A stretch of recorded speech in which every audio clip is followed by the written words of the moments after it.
Hi, I'm Andy Scott from Sweet, and you're watching CMS TV. We were definitely going for that, you know. I mean, like I said, Mike had in mind, he really wanted, him going in. He's like, I remember him saying something like, it needs to be big. It needs to be big, you know.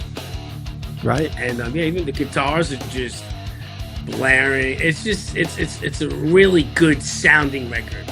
Sure. You know, it sounds really good. It's just, I definitely think it's some of the best production that I've heard on anything that I've done. You know, I mean, not that anything that we've done in the past was, you know, but you know, like I said, we took some chances on this record. We did some different stuff, and I think we need to. Right. You know, you can't keep putting out the same stuff, the same material, and sometimes you got to take some chances. You know what I mean? Like, you know, I think it's important.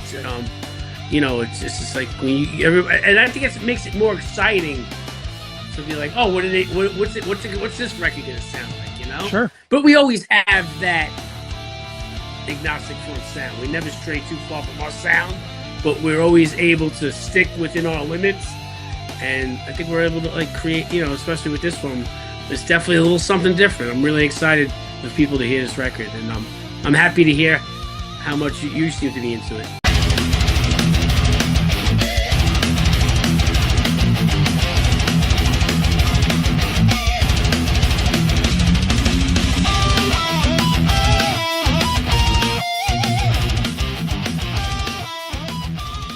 Chris Aiken Presents, and I, of course, am Chris Aiken. And today on the show, we go to the godfathers of hardcore, the mighty Agnostic Front. They are back with just a kick-ass release. It's like every Agnostic Front. They're always kick-ass releases. This new one, Echoes in Eternity, November 7th is the date that you can get it. It is fantastic. It's just what you expect from Agnostic Front. And here to talk all about it is the bass player of the band, Mr. Mike Gallo. Mike, how are you, man? What's up? I'm great. Thanks for having me. Yeah, it's good to talk to you, man. And dude, like I said, man, this is quintessential Agnostic Front. It's, 15 songs, 27 minutes, and it's just little blasts of energy that just, there's no way anybody listens to this thing and stays sitting. You got to get up, you got to move. It is a straight up banger, man. Thank you very much. We worked really, really hard on this record. Especially like some of the critics, like I remember, people just saying, "Oh, Agnostic Front's looking to put a new record out," and some people like, "Oh, all right, another record," But we were like, "All right, yeah, we're gonna put out another record, and we're gonna really, we took some chances. We did some different things. We thought we felt was, just like we just. I mean, if you listen to Agnostic Front, each record usually, for the most part, they're all very different sounding. From the beginning, from Victim of Pain to Liberty and Justice, one voice, Something's Got to Give. I mean, all down the line, all these records are very different sounding. And I think that this record's definitely a little bit different sounding for us too. I think it puts us in it's a very modern sounding Agnostic Front record, without being a little too, I don't know, over the top or sure, whatever, but we put a lot into this record, and we're very proud of it. As you should be. And I'll tell you what, before we even talk about the songs themselves, I got to talk about the sound. You worked with Zeus, and I believe Mike Dijon worked on this as well. Huge sound. I mean, as big as anything that you guys have ever done.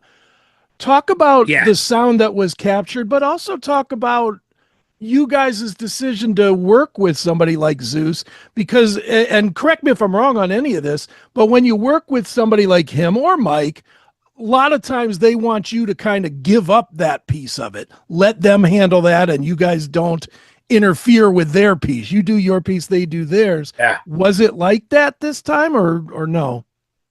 Well, I mean, we brought Mike Dijon in to produce this thing, and he helped with some writing. And it's definitely a big part of this record. And he wanted this record to sound big. That was like his thing from the get, and we worked really hard on getting that. We recorded the music at Anthony Pagg's studio in He's got a small on South Hempstead, Long Island, and Zeus mixed it. So we all worked together very well doing this record, and just I think everybody ears were wide open with just listening to Mike as far as the producer, and he really had a vision for this record, and we kind of just wanted to go for that like really big sound, but yet not too overproduced, And I think it's a pretty happy medium with that, you got to keep up with the modern times today. The new bands sounding, sounding really big and stuff, and we just wanted to, especially with these songs, they're really, they're fast, they hit you over the head real hard. There's nothing. I don't think this is a song over 2.5 minutes. Well, so and that's it. It's what that's hardcore. It's real hard. I mean, was it 15 songs, 27 minutes or something like that? It's just in and out, and you come out. I'll tell you, the first time I'm a big fan of the band anyway, and first time I listened to it, I was on my couch just sitting there listening to it with headphones, and when it was done, I just did one of these. I was just like, oh. Because it wore me out, man. It's just it's pummeling. Yeah. That was definitely the approach, Sure. It's a good mix of everything we've done in the past, but yet still has its own little sound to it. It all fits well. Yeah, definitely does. Welcome to the ultimate experience for hard rock and heavy metal fans. Introducing the CMS Locals VIP app, your #1 destination for all things on the CMS network. Dive into the classic metal show, Chris Aiken Presents, Seth Williams Show, and more, all in one place. It's free to get started or elevate your experience with a subscription for just $4.99 a month. Go commercial-free, get advanced releases, and enjoy exclusive bonus episodes. Plus, it's the prime spot to chat with like-minded fans who love raw, uncensored commentary. Are you ready to rock? Download from your iOS or Android store, search for the CMS network, and join the community now.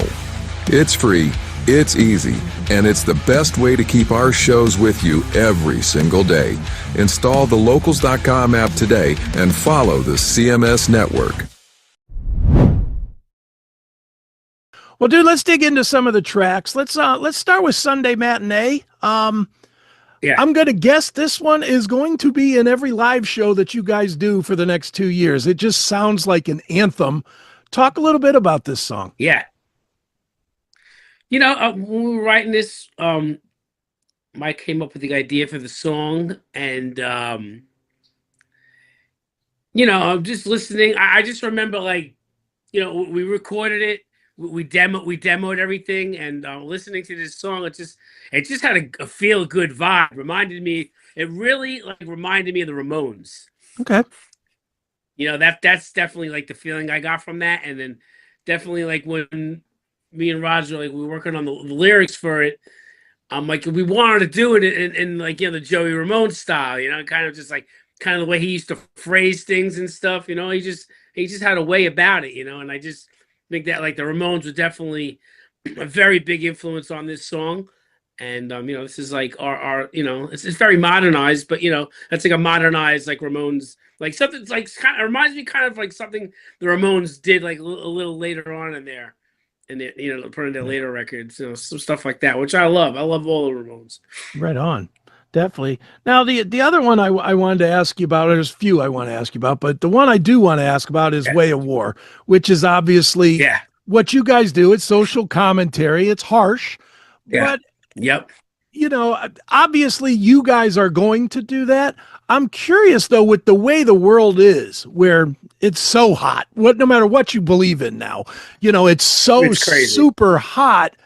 Does that change how you guys, who have always used political opinion, I guess, as part of your music, does that change any? Do you attack it harder? Do you back up a little bit just because the world itself is so much hotter than it's probably ever been?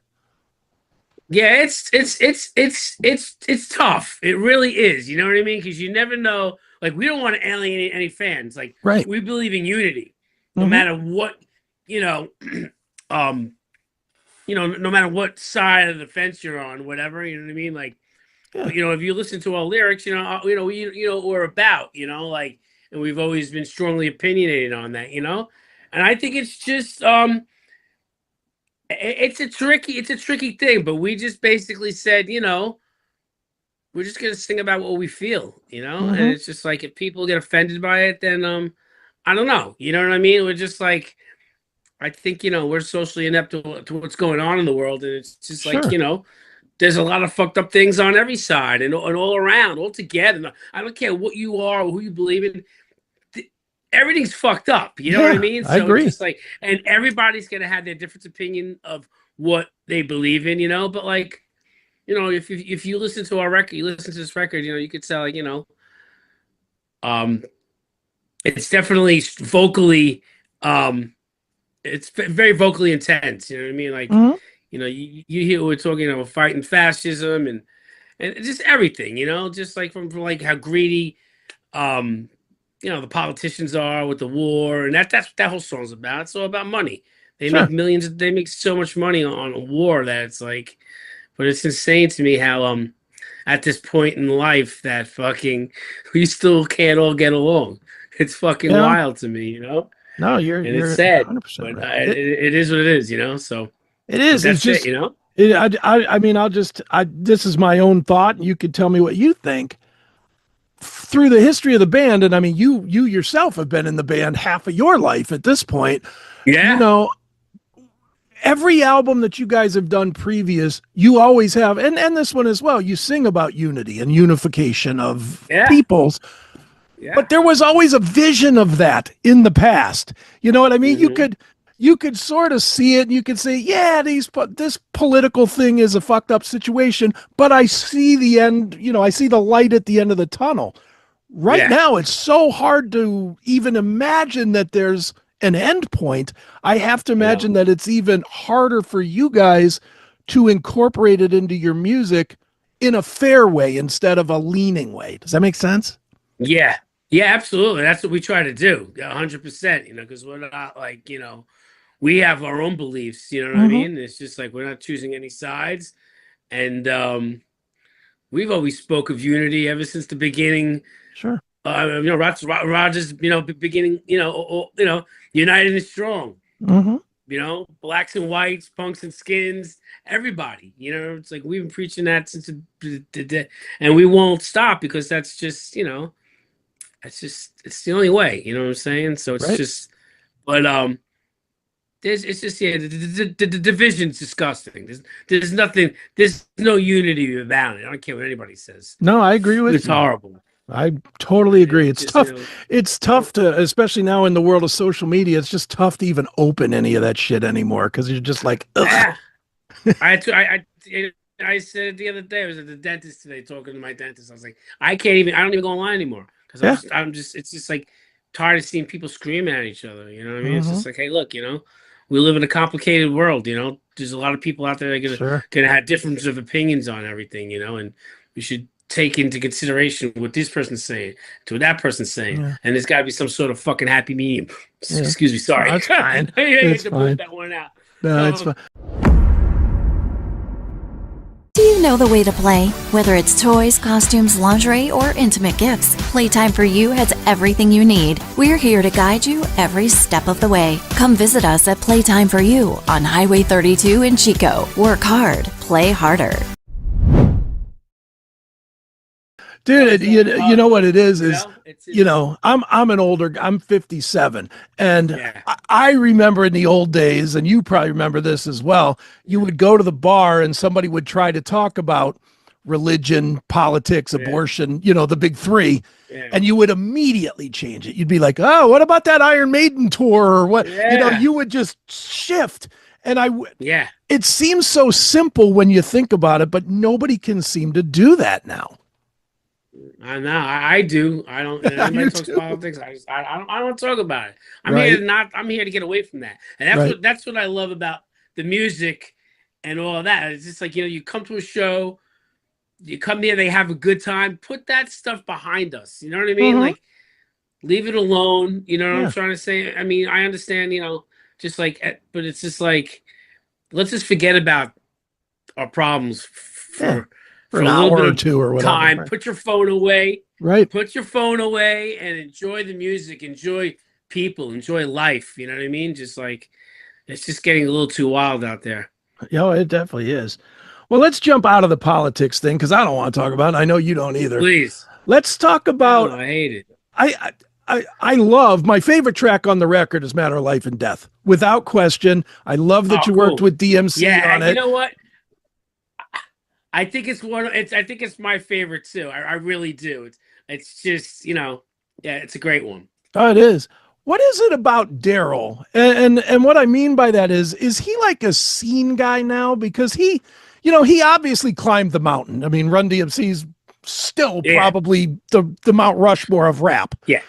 So there's no denying that. But it seems like since the end of Run DMC, Daryl has really pushed himself into being more or less of a New York scene guy, whether he's working with you guys. He worked with Patriarchs in Black. He worked with Generation Kill with Rob Dukes from Exodus. Like he really works.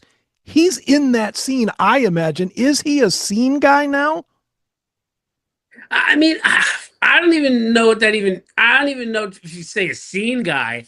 I just think that he's a first of all, he's a really cool, down to earth dude.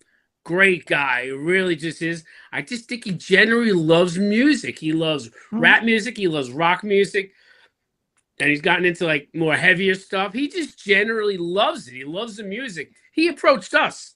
Okay. Agnostic Front would never in a million years think about doing a rap collaboration with anybody. It's just not really like normally in our wheelhouse. It really isn't. It's amazing how great this song came out and how it fit. He contacted us. I think he saw our documentary and he really loved it. And he was like, we have so much in common, Their record came out the same year, 1984. The same record, Tougher Than Leather, came out. Victim in Pain came out the same year, 1984. Okay. And he's like, when we started, we were doing the same thing, playing in little kids' basements, and just, it was an underground thing. And he really related it to so much. And he got in touch with Roger somehow, and got on the phone with us as we were actually driving on the road. He's like, I want to do music with you guys. Blah, blah, blah. We started kind of spitting out some stuff. We were like, all right, cool. We were just like, honored. We were like, I don't know. What are we going to do? A rap, but when we happened to have a song on the record that we didn't finish vocally as Roger was recording. And we were like, what are we going to do with this song? And he's like, well, you know what? This song, if anything, if we're going to do anything with Daryl, this would be the one. And I was just like, ooh, I was like, that could be either really good or really bad. So, because I'm not really into the whole, hip hop hardcore thing, and Agnostic Front never really ever went anyways near that. But it came together. It came together naturally. It was just, when we all met, we just kind of hit it off. And the vibe really just went well. And when he came into the studio and dropped that verse, we looked at each other and were just like, wow. we were just like, wow, that's really amazing. It's like, it's great. We were just like, do your thing, man, lay your thing down. And it really came together. And like you said, it's like one of your favorite songs on the record. I think it's probably mine too. It's a great tune, it's a really powerful track. Right. Definitely is. And then the other one I wanted to ask you specifically about, because your tone is sicker than sick on Skip the Trial. I mean, that is a meaty, that's a meaty bass, just rumbling, man. Just good stuff, man. Yeah, I did something different on this record. I usually always used to record with my Fenders. Okay. But we're endorsed by ESP, and I've been playing those lately, and it was just awesome. Just going through ESP, through the Sans amp, and then we just work together. I mean, it's amazing what they could do in the studio today. It's like, it's incredible. But my sound is definitely the Sans amp and my and the the ESP bass. It's a really beautiful bass. It sounds mean, man. It really does. Yeah, it does. It's brutal, and then they worked really hard in the studio to get a really good tone for me. I mean, for us, for the band, for the record, it comes off. It really does, Yeah. Well, and it adds a thickness, But, like you were saying at the beginning, about it, the music being heavier, like a heavier record for you guys. It comes out that way. The sound, the tones are so much thicker. It's just like, wow, this is a meaty record. Yeah. I mean, we were definitely going for that. I mean, like I said, like Mike had in mind, he really wanted him going in. He's like, I remember him saying so many times, it needs to be big. It needs to be big. Right. And even the guitars are just blaring. It's just it's a really good sounding record. Sure. It sounds really good. It's just I definitely think it's some of the best production that I've heard on anything that I've done. I mean, not that anything that we've done in the past was, but like we took, like I said, we took some chances on this record. We did some different stuff, and I think we need to. Right. You can't keep putting out the same stuff, the same material, and sometimes you got to take some chances. You know what I mean? Like it's I think it's important. It's just like when and I think it makes it more exciting to be like, oh, what's this record gonna sound like? Sure. But we always have that agnostic front sound. We never stray too far from our sound, but we're always able to stick within our limits. And I think we're able to create, especially with this one, it's definitely a little something different. I'm really excited for people to hear this record, and I'm happy to hear how much you seem to be into it. I love it, man. It's really cool, man. It's for people that are watching right now. It is Echoes in Eternity is out on November 7th. Mike, we tell people specifically, if you want to stream it, whatever, but buy something. Yeah. Buy a shirt, buy a Sure. hat, buy a disc, buy a vinyl, whatever. Support the band by buying something. Where do we tell them to go to buy something? I think it's it's actually Agnostic Front on Instagram. There's definitely a link in the bio there. Okay. I know they have like a web store there. You can get our record at Generation Records in New York City. And come to a show, man. Vinny's 70th birthday party is at Irving Plaza, New York City. It's December 6th. And that's going to be and we have a very special guest coming down. It's going to be awesome. It's going to be really fun. Vinny's turning 70s, the Godfather of Hardcore. It's like, Sure. It's a big celebration. It's going to be incredible. It's going to be with Violent Way and Roar Brigade. So it's going to be great. We're really looking forward to it. Right on. I assume that 2026 you'll be on the road touring this some, yes?